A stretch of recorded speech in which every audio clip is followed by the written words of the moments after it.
Chapter 14. That which concerns a prince on the subject of the art of war. A prince ought to have no other aim or thought, nor select anything else for his study than war and its rules and discipline.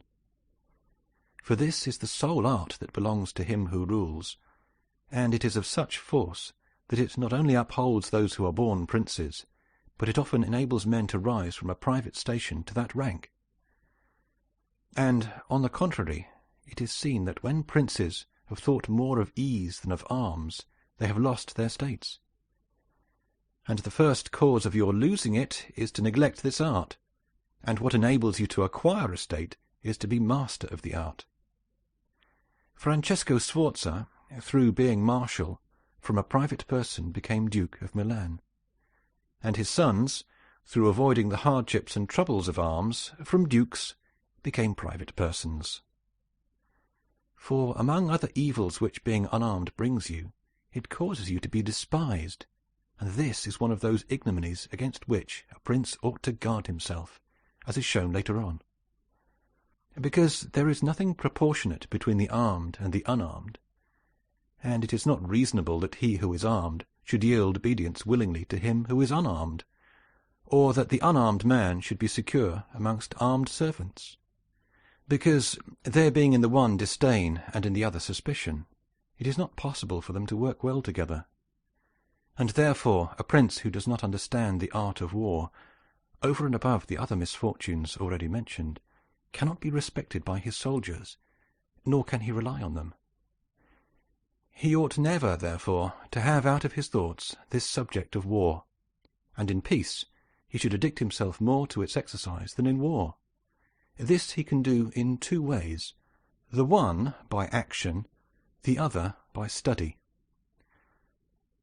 As regards action, he ought above all things to keep his men well organized and drilled, to follow incessantly the chase, by which he accustoms his body to hardships and learns something of the nature of localities, and gets to find out how the mountains rise, how the valleys open out, how the plains lie, and to understand the nature of rivers and marshes, and in all this to take the greatest care. Which knowledge is useful in two ways. Firstly, he understands to know his country, and is better able to understand its defence. Afterwards, by means of the knowledge and observation of that locality, he understands with ease any other which it may be necessary for him to study hereafter. And because the hills, valleys, and plains, and rivers, and marshes that are, for instance, in Tuscany, have a certain resemblance to those of other countries, so that with a knowledge of the aspect of one country one can easily arrive at a knowledge of others.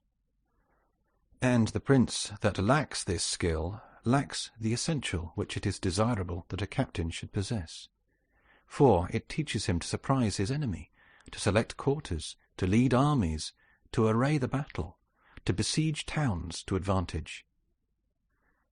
Philopoemen, prince of the Achaeans, among other praises which writers have bestowed on him, is commended because in times of peace he never had anything in his mind but the rules of war. And when he was in the country with friends, he often stopped and reasoned with them. If the enemy should be upon that hill, and we should find ourselves here with our army, with whom would be the advantage? How should one best advance to meet him, keeping the ranks? If he should wish to retreat, how ought we to pursue? And he would set forth to them, as he went, all the chances that could befall an army.